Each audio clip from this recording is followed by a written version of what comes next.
Hi everyone, welcome back to our weekly vlog, Tea with Fee. Each week I invite you to settle in your favorite spot, whether it be in your home, a coffee shop, somewhere in Mother Nature, wrapped in the most cozy item for you, whether it be your PJs, your favorite comfy t-shirt, or maybe a snuggly blanket, allowing you to feel completely nurtured and nourished. And with a cup of tea in your hands, giving us a chance to share on different topics to help us awaken our consciousness and open ourselves to designing, creating, and living our very best lives. Because this is a platform for us to share and dialogue together on different topics, I invite you to share your own learnings, experiences, and perspectives to the topic so that we can all learn and grow together.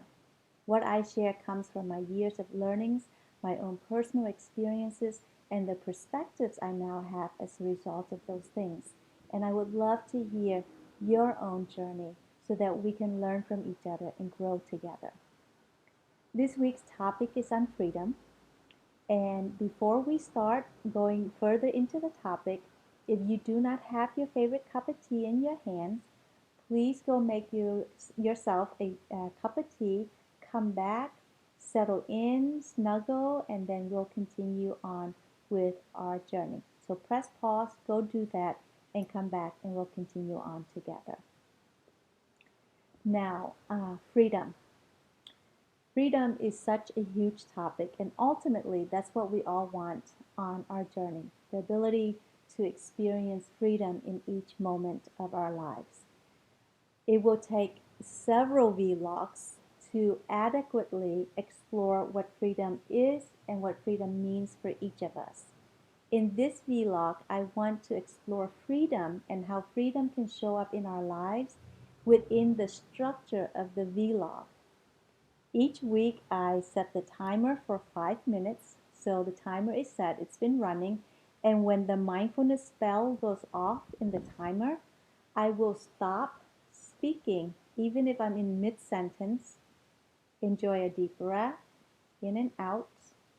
Receive a sip of tea in mindfulness, and then stop the video.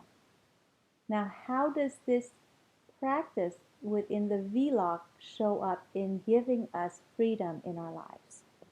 I offer you this example. We all have experienced strong emotional surges, for example, anger, that shows up. And in the experience of that strong surge of anger, we say and we do things that we later regret. When we have the practice of stopping, of breathing, we give ourselves some space in the gap of that breath, or 2 breaths or 5 breaths, but in the gap of that deep breathing, we bring ourselves back to a state of more equilibrium. And in that space, we are free to choose our thoughts, our words, and our actions instead of letting the emotional surge of anger choose for us. In that case, we are slave to the emotion.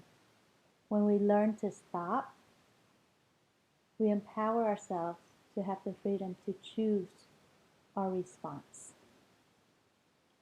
This also shows up in the situation of the presence of anxiety. So let's say I have an anxiety attack and there's so much going on and I don't know what to do next and I feel completely overwhelmed, completely anxious. And instead of succumbing to the anxiety, when I have the habit of stopping, of breathing, I give myself space to then choose, the freedom to choose how I handle the different things I have to handle in the moment. So I can choose to breathe, to give me freedom in the choices in the moment that I have to take care of. So this habit of learning to stop, to breathe, creates a space for you to experience more freedom in your life with the experiences that show up oftentimes